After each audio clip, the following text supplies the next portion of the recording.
Good morning, Bucknutters. Welcome to the Bucknuts Morning Live here on Wednesday, May 6, 2015. I am Dave Biddle, and I'm joined by the People's Champ, Matt Baxendale. Bax, our Bill Kurlick is reporting that linebacker Brendan Ferns will not be a Buckeye and that both sides have moved on. Ohio State does not offer the academic field that Ferns wants to pursue, that being petroleum engineering. I think there is something more at play here. Either way, it's not good when Ohio State doesn't land a kid from Ohio who is ranked as the number 2 inside linebacker and the number 81 overall recruit in the country, Bax, according to the 24/7 Sports Composite. What do you make of this? Do you think there's something more at play than just academics? What do you make of Brendan Ferns and Ohio State parting ways? Well, I can talk a little bit from the engineering side of things since I'm an engineering graduate at Ohio State. And to be quite honest, if he wanted to go into petroleum engineering and be part of the fracking boom that's going on in Eastern Ohio when he graduates, the truth is OSU has programs that are set up for him to do that.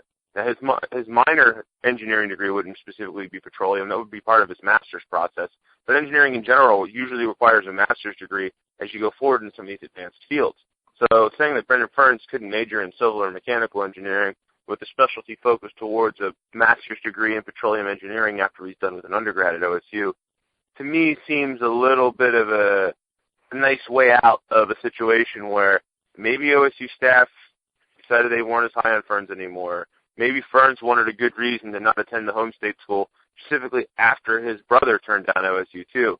I mean, it's one thing for a top Ohio kid to go elsewhere. It's another thing for a family to have 2 of the top kids in Ohio go elsewhere. And I agree with you. This to me smarks of more than just academics, I guess, because like I said, I think Ohio State certainly has the ability to meet Brendan's needs to get himself into the petroleum industry, if you will, after his career in college. They have ties to the Marietta College program as well out east.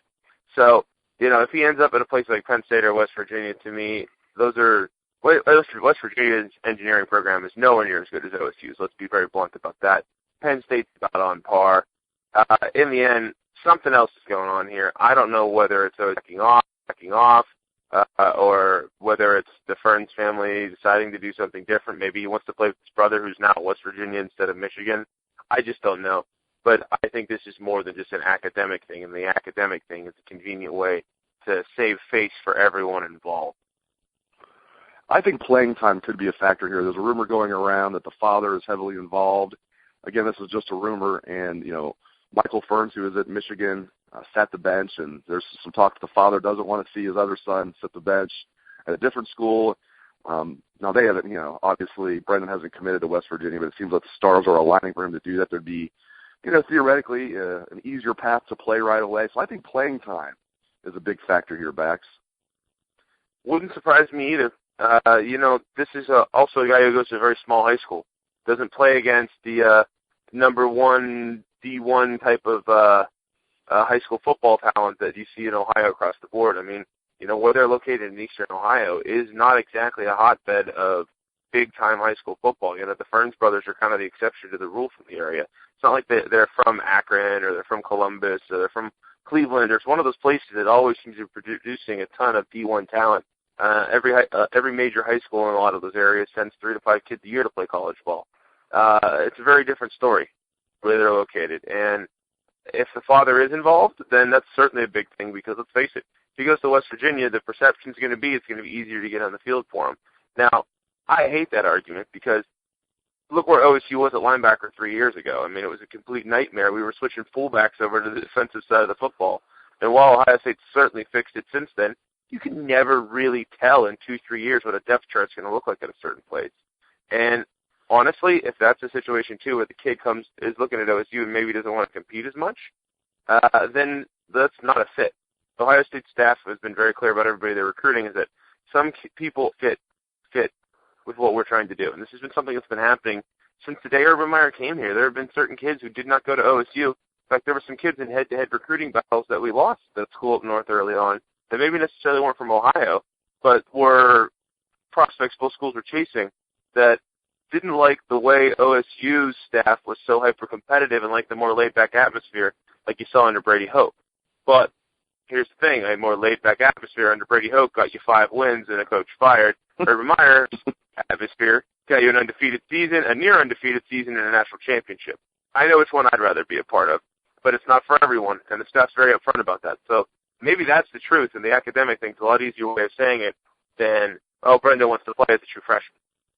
Yeah, you're not going to come out and say he's afraid of competition. He's afraid he won't play right away. You're not going to put that on the record. So we wish young Brendan Ferns luck, and we'll keep you updated on what he ends up doing. I have to think he's going to end up at West Virginia, but we shall see.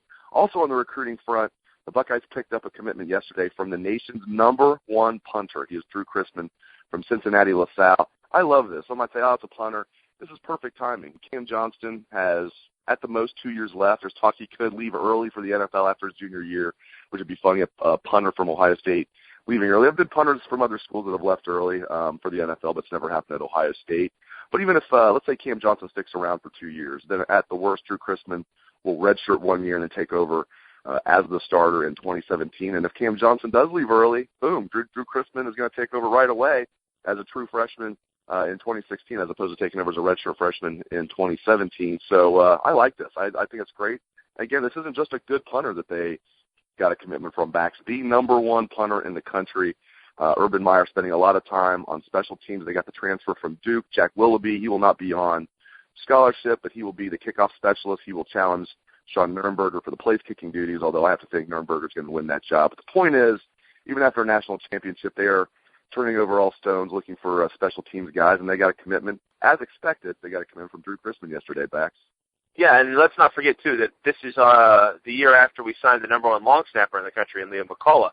So Urban Meyer certainly is emphasizing how teams with special teams are. And while we all revere the great Jim Tressel and his quote that the punt is the most important play in football, Urban Meyer's recruiting certainly shows he agrees with that. I mean, when you get the #1 long snapper 1 year and then the #1 punter the next year, it shows you're very concerned about your special teams being effective, even when you're coming off a national championship, even when your offense scores 47 points a game.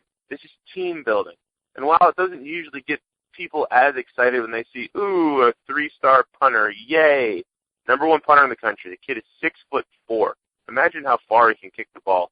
I mean, most of your punters are usually smaller guys that are former soccer players, or they're not necessarily really big guys. They're not the A.J. Trapasos usually, who are former high school running backs. So like a guy like Chrisman is a guy who can bomb the ball. And by the way, this was not just OSU who was after him. I mean, the guy had a number of major teams that were chasing him. I mean, Florida State was on the list. BYU was on the list. I'm assuming he has a religious tie there. It's something you can't look away from. I mean, let's face it, that's one of the things a lot of kids are involved in when they get recruited. Look what happened with Tommy Kramer and Liam Eichenberg. So keeping the #1 punter in the country, much less the #1 punter in the country from the state of Ohio, is a big deal. It may not feel like a big deal because, we don't have these highlight reels of him running people over or making ridiculous catches, but it's a giant deal in terms of winning football games. So applause to Urban Meyer for winning this one. This is a very good thing for OSU. I did a piece for the site yesterday talking about non-returning starters who helped themselves the most this spring. I'm curious to get your take. I gave my top 5 in alphabetical order. Guys, who weren't starters last year, but really made a move this spring and impressed the coaching staff. And the 5 guys that I mentioned, Noah Brown, Garyon Conley, Chase Ferris, Tyquan Lewis, and Curtis Samuel. Bax, agree or disagree? Throw some new names in there. Give me maybe some 5 guys who helped themselves the most this spring that are non-returning starters.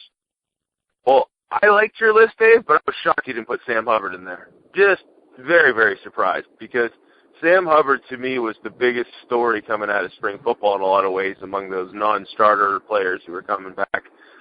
Tyquan Lewis won that job, so I'm assuming that's why you picked him over Sam Hubbard.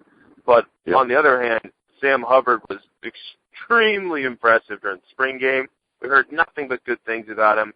And he's a guy, too, who switched positions all through his redshirt year, and we're starting to scratch the surface of his potential. So I think Sam Hubbard's another one of those guys that, if you want a 5A, there's Sam Hubbard right there as the guy to throw out for you. I agree with the other ones that you had as well. though I would also like to throw in the name Paris Campbell Jr. I think he's going to play a lot this fall as well. We heard a lot of really good things on him, too, from the coaching staff, from behind the scenes, as well as what we got to see from some of the practice and from the spring game. But I think your list was largely right. But to me, Sam Hubbard and Paris Campbell will be the two big I'd make. And let's face it, when we're talking all these guys returning here, it's only a good thing when we're saying, yeah, I mean, you mentioned 5 guys. Here's 2, 3, 4 more. This Buckeye team's loaded. Like, I can't wait till the fall. I mean, I don't want to get through the nice weather because we just got it back. But I can't wait till the fall for the Buckeyes because they're going to be really, really, really good this year. Real quick, I want to throw this out there. Mike Conley, congrats to him. He led the Memphis Grizzlies with 22 points last night in their win over the Golden State Warriors in the Western Conference semifinals. Of course, the former Ohio State point guard. For those who don't know, Conley had a major facial injury. He had facial surgery just 8 days ago. He toughed it out, put a mask on, and didn't just play, but led the Memphis Grizzlies with 22 points over the Warriors. So the series is now tied at 1-1, and they'll get back out in a few days. But good job by Mike Conley leading the Memphis Grizzlies over the Golden State Warriors. For more on recruiting, in the dean's office is on the site right now where you can ask Bill Kurlick any question about recruiting. Thanks to the wisdom of the people's champ, Matt Baxendale, and thanks to you for tuning into the show. I appreciate it. I hope you have a great day. Take it away, best damn band in the land.